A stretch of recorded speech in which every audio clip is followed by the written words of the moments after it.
13 de outubro. Pina Bausch coloca questões. A primeira semana de ensaios é determinada por perguntas. 4 ou 5 em um ensaio, mais de 100 no decorrer do trabalho. Muito concentrada, muito tranquila, a diretora, autora e coreógrafa acompanha a busca de respostas pelo seu grupo, a lembrança e redescoberta da própria história. Incentiva cada um deles a se posicionar individualmente, a obter seus próprios pensamentos, sentimentos e associações. Abre aspas.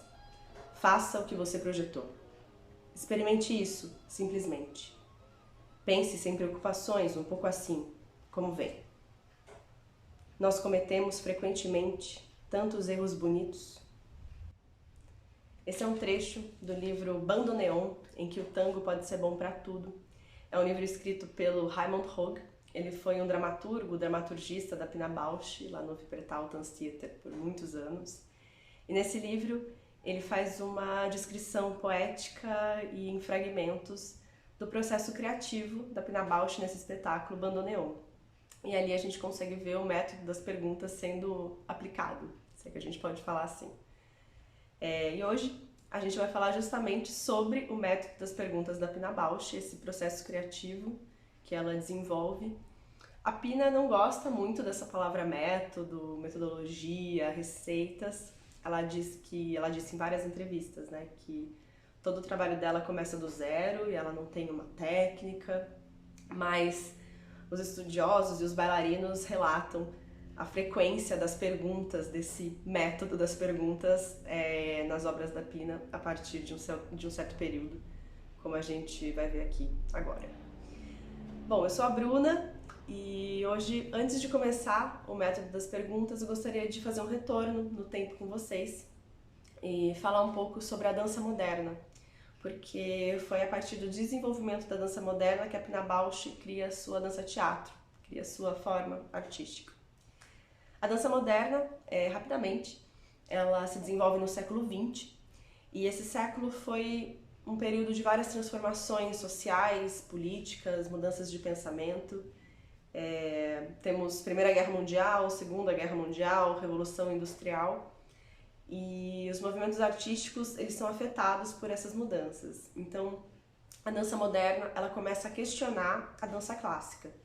Então, para eles não faz sentido uma forma de arte que seja virtuosa apenas, que tenha um conteúdo totalmente deslocado da realidade. Então, porque num período tão conturbado, na Segunda Guerra Mundial, por exemplo, eles vão estar apresentando Gisele, o Lago dos Cisnes, enfim, isso era um embate dos artistas na época.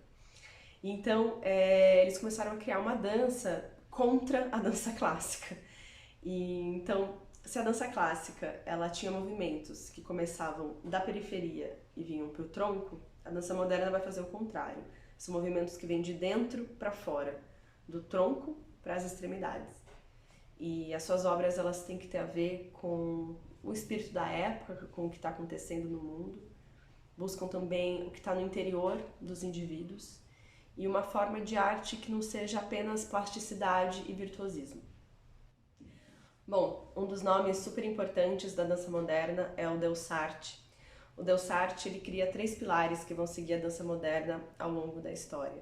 O primeiro deles é esse que eu falei anteriormente, que todo movimento ele parte do tronco para as extremidades.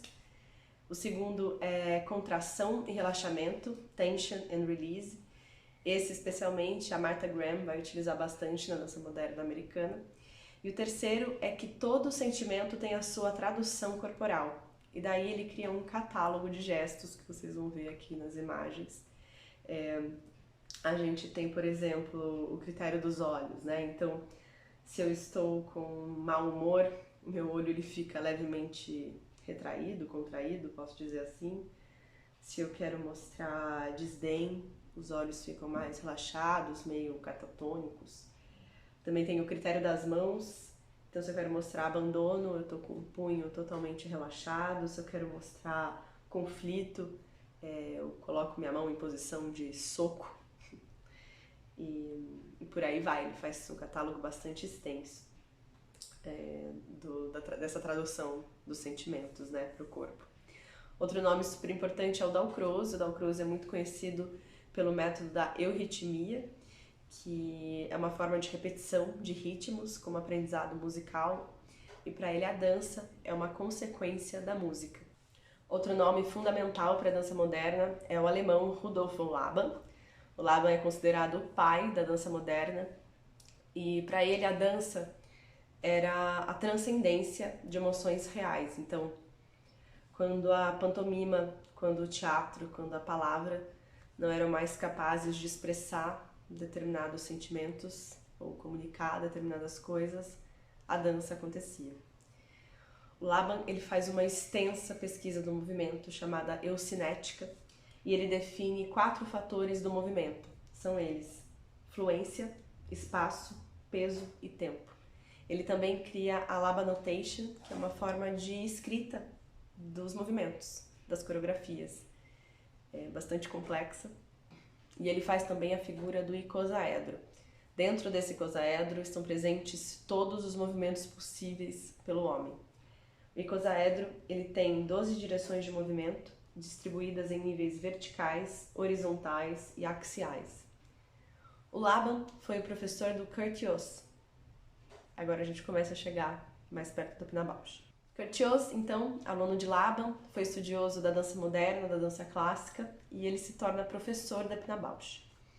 Kurt Jooss ficou bastante conhecido por uma coreografia chamada A Mesa Verde, onde o expressionismo alemão estava lá em peso e era um tema sociopolítico muito forte. Um trecho agora dessa coreografia para vocês conhecerem.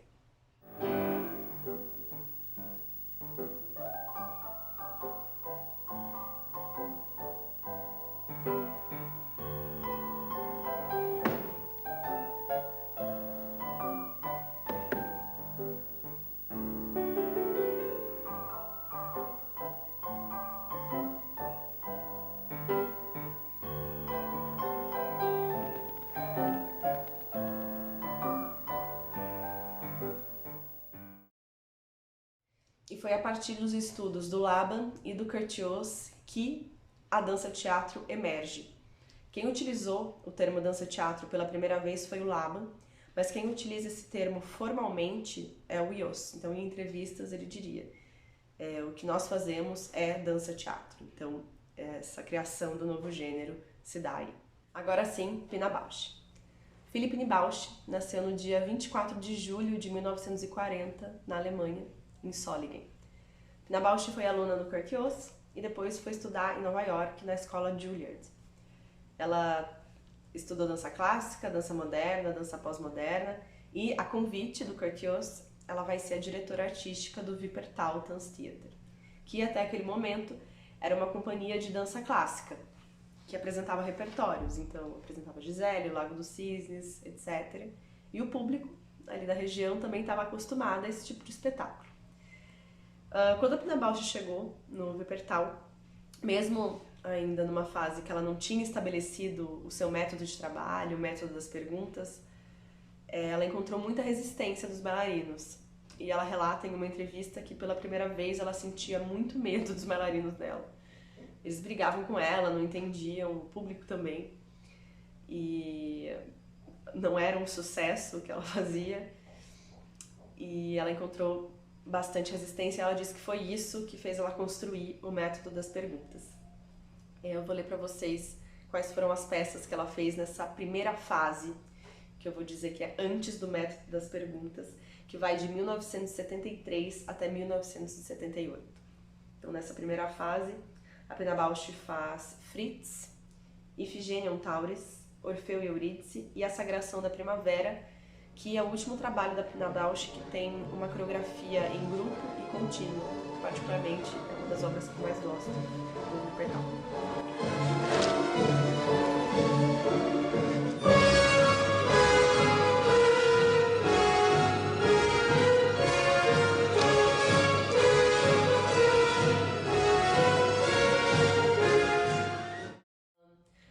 A segunda fase do Wuppertal, então, vai de 78 até 2009. Eles colocam, né, os pesquisadores até 2009 porque foi o ano que Pina faleceu.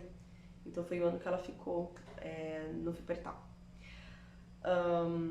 Antes de falar sobre isso, eu queria falar como que ela encontrou o método das perguntas. Porque, curiosamente, não foi no Wuppertal, não foi nessa companhia.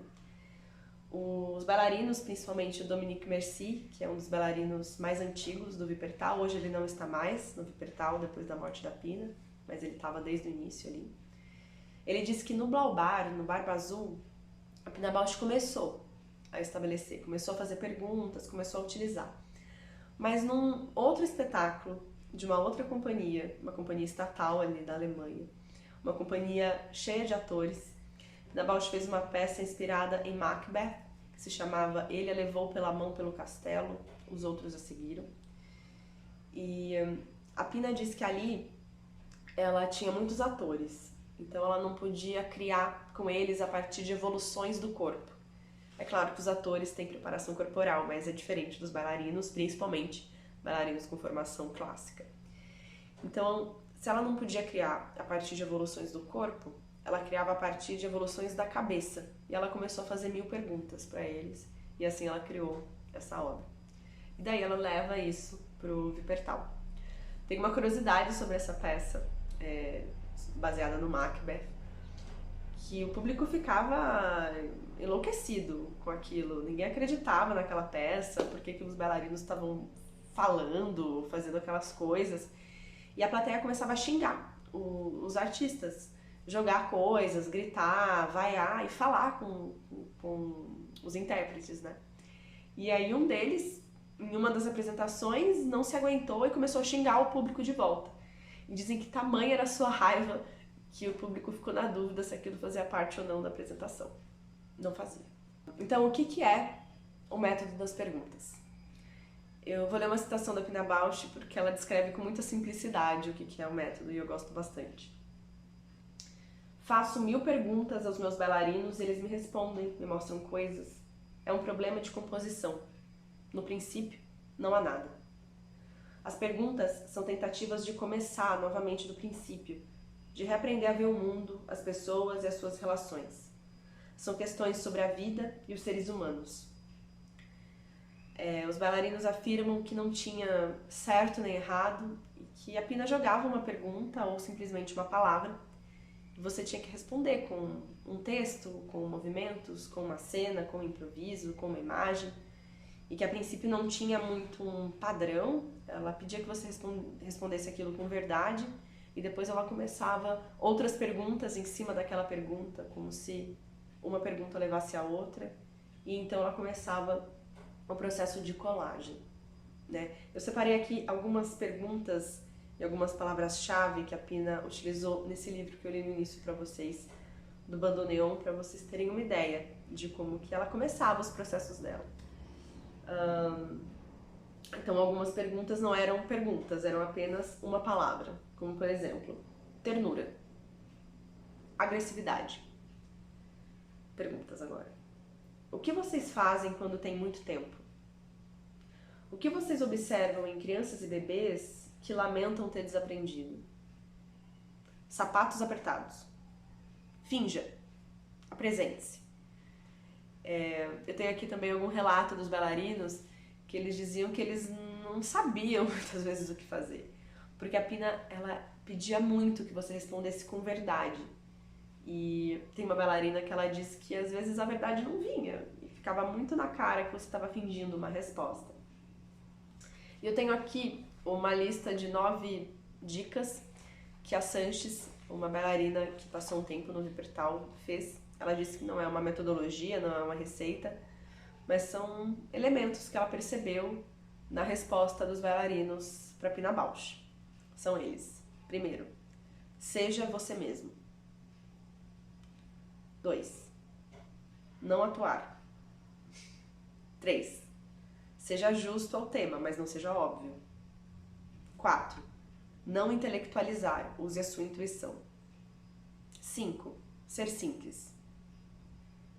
6. Não banalizar. 7. Não querer mostrar o que você quer dizer, apenas faça. 8. Não seja abstrato, não finja. 9. Não faça caricaturas. Parece muito simples, mas eu imagino que deve ser algo muito difícil responder as perguntas para Pina Bausch e ainda encontrar verdade nessas respostas, né? Penso que muitos processos de trabalho, tanto meus, imagino que das pessoas que estão me assistindo, começam assim, com uma palavra, com uma provocação. E a Pina, ela vai se aprofundando cada vez mais nessas perguntas e nas respostas. Os bailarinos dizem que ela fazia quase 1000 perguntas a cada espetáculo e ela gravava todas as respostas.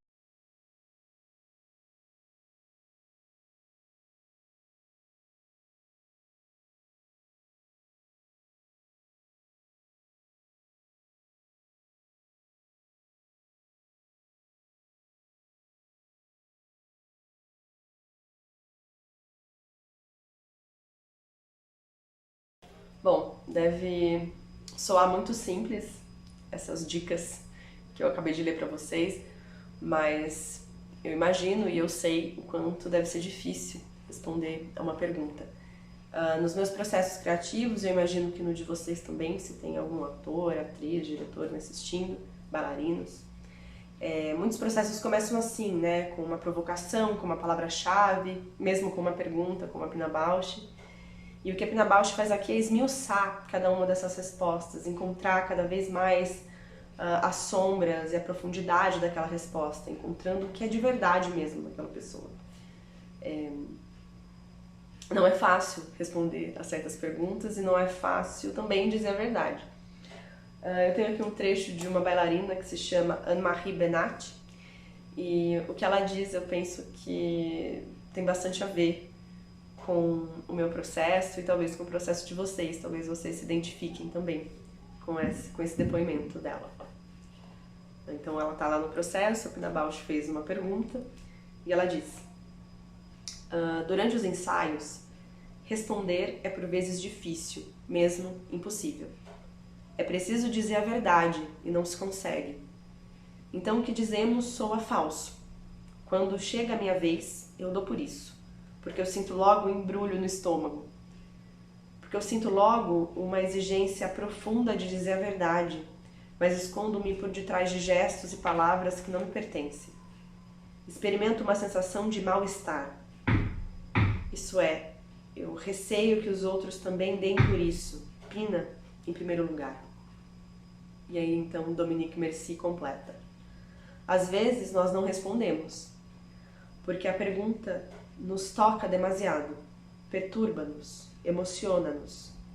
Mas sabemos que há sempre uma maneira de ir mais além, mais longe. Sabemos que temos de lutar contra esse nosso pudor. Eu tenho certeza que a Pina nos faz a mesma pergunta mais de uma vez, em períodos diferentes, porque intui tudo isso. Ela sabe das nossas respostas, ela sabe que no fundo há sempre a possibilidade de ir mais fundo, de obter algo que anteriormente nos escapou ou que, por medo de nós próprios, deixamos escapar. Bom, e depois de tudo isso, como que a Pina cria suas obras? A Pina utiliza o princípio da colagem, então os bailarinos enviam essas respostas para ela e ela vai entendendo os significados dessas respostas. A resposta desse bailarino junto com aquele bailarino cria um outro significado, simultâneo com aquela resposta daquele outro bailarino cria outro. Então, as obras dela têm frequentemente simultaneidade de ações, também tem números individuais. É uma obra que apresenta um amplo panorama sobre um tema, obras que não têm uma interpretação conclusiva de significado das peças. Ela se encaixaria no pós-dramático, contemporâneo, performático, e não tem também nenhum tipo de fábula que você consiga seguir do início ao fim. Vocês vão ver um vídeo da Pina agora. Ela está sentada numa mesinha, dirigindo uma bailarina, e ela fala uma frase que me parece que resume todo o processo dela e até mesmo as peças da Pina Bausch. Ela diz: parece caótico, mas de alguma forma faz sentido. It looks very chaotic, but somehow makes sense. Para finalizar, essa nossa aula, esse nosso panorama sobre a Pina Bausch, eu criei aqui um roteiro que vocês podem utilizar no ensaio de vocês ou, né, utilizar como bem entenderem em algum processo de vocês. Baseado no livro Pina Bausch, do Roy Klimenhaga, é um livro em que ele destrincha bastante o método das perguntas e coloca vários exercícios baseados na Pina Bausch, e ele também faz uma intersecção com os viewpoints. Eu criei um roteiro para vocês baseado no tema do amor. Vocês podem trocar o tema e utilizar os exercícios também. Esses exercícios também foram baseados no livro Bandoneon. Bom, vamos lá. Então, o primeiro exercício seria simplesmente de você pegar um papel, uma caneta e escrever, pensando aí que o nosso tema é o amor, né? Que você escreva um momento de desilusão amorosa. Pode ser uma traição, pode ser um momento em que você casou, um momento em que você se apaixonou por alguém, a sua primeira decepção, seu primeiro término, enfim. Um momento aí de desilusão amorosa. Você vai escrever, aí depois você vai ler em voz alta para o grupo de pessoas que estão aí na sala de ensaio com você. Depois você vai ficar em pares e você vai dar esse relato para uma pessoa e essa pessoa vai ler em voz alta o seu relato para você. E depois você vai fazer o mesmo por ela, você vai ler o relato dela em voz alta. É você representar o que você escreveu, criar ações, como se você fosse reviver mesmo aquele momento, do jeito que você vai entender. Você pode fazer de uma forma realista, você pode fazer de uma forma caricata, como você quiser. Reviva aquele momento e apresente para sua dupla. Ela vai fazer a mesma coisa. Depois, vocês vão trocar. Você vai fazer o relato dele e ele vai fazer o seu relato em forma de ações. E aí, então, a última parte é vocês apresentarem isso para o grupo todo e a direção, ou se você mesmo for o diretor, a diretora desse trabalho, você vai começar esse trabalho de justaposição, de colagens. Então, você vai colocar a sua resposta junto com a minha resposta, junto com a resposta do outro ator, junto com a resposta da outra atriz, e você vai ver a multiplicidade de significados que você consegue criar a partir disso. Então, a partir de um exercício muito simples, como a escrita de um relato, você consegue tirar outros temas. Os temas das peças da Pina, quais são, em última instância, segundo os bailarinos da Pina, segundo os estudiosos da Pina? São as relações humanas. São coisas cotidianas, coisas simples. A busca pelo simples era a busca da vida da Pina Bausch. Então, vamos supor que você, a partir dessa sua resposta, eu consiga aprofundar o que você me apresenta e chegar em um gesto muito simples, que seja o de dizer um adeus para alguém. Isso interessava muito a Pina também, eliminando. No livro Bandoneon, o Raymond Hogue, ele cita muito isso, que a Pina dizia, diminuir, simplificar, mas sem reduzir. A Pina é sempre muito simbólica, né, com o que ela queria dizer. Então, qual que é a essência dessa sua resposta depois de fazer, sei lá, uma cena tragicômica de término? Qual é a essência dessa sua cena? É claro que a Pina ia direcionando a partir do que ela queria com o espetáculo, a partir do que o processo ia caminhando, né? Ela não tinha uma resposta certa de como você deveria responder essa pergunta, mas o processo ia dizendo, né? Então, reconfigurando essa imagem da crise amorosa, a gente consegue sair dessa experiência pessoal e abrir para o universal também, que foi um dos grandes legados da Pina Bausch, na minha opinião, na opinião dos estudiosos e de muitos espectadores do trabalho dela. Bom, para finalizar, queria falar um pouquinho sobre como que está o Wippertal hoje. A Pina, ela faleceu no dia 30 de junho de 2009 e isso causou um grande abalo no Wippertal. Vários bailarinos saíram, outros entraram, eles não sabiam mesmo o que fazer, qual seria o próximo rumo da companhia. Um período bastante difícil e totalmente compreensível. O Dominique Merci, em uma entrevista recente, hoje ele não está mais no Wuppertal, ele é diretor de outra companhia, mas ele disse que o teatro e a cidade foram muito acolhedores com a companhia nesse momento, até eles entenderem qual seria a próxima chamada desse grupo. Bom, para finalizar, eu gostaria só de dar um panorama de como que está o Wuppertal Tanztheater hoje, como que ele se reformulou depois da morte da Pina. A Pina nos deixou no dia 29 de junho de 2009 e o Wuppertal passou por momentos bastante difíceis sem entender qual seria o seu próximo rumo. O Dominique Merci, ele não está mais no Wuppertal, hoje ele é diretor de uma outra companhia, mas ele relata em uma entrevista recente que tanto a cidade quanto o teatro, eles foram muito compreensivos e acolhedores com eles nesse momento de transição. Hoje o Wuppertal continua em atividade pelas redes sociais deles no Instagram, Wuppertal Tanztheater, você consegue acompanhar o que eles têm feito. Ultimamente eu tinha visto até uma chamada para artistas para intervenção urbana na cidade de Wuppertal. E eles continuam com repertórios do grupo também. Ano passado eu vi que eles estavam divulgando o Contatov e o Café Miller. Então o Wuppertal continua em atividade e dá para acompanhar os próximos passos que eles vão tomar daqui para frente. Eu agradeço você ter chegado até aqui. Se você tiver alguma dúvida, você pode me escrever, eu vou deixar um e-mail aqui para vocês. Eu posso passar a bibliografia para vocês, posso conversar sobre o que foi falado aqui também. Se eu puder ajudar de alguma forma, pode me procurar. É isso, muito obrigada e até a próxima. There's a quite small fish. He's moving very fast, up and down, and so the camera kind of follow, but what happens if you watch, it looks like I am moving. I'm standing on the spot and actually suddenly it's like I move. I go very down, suddenly I go very up, but I'm standing still. This is very nice, I think, this moment. It's like I'm flying there, or I'm in the water, I'm there too.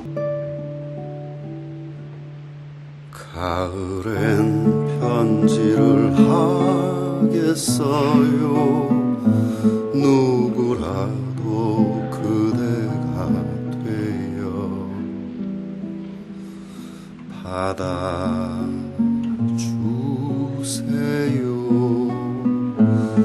낙엽이 흩어진 날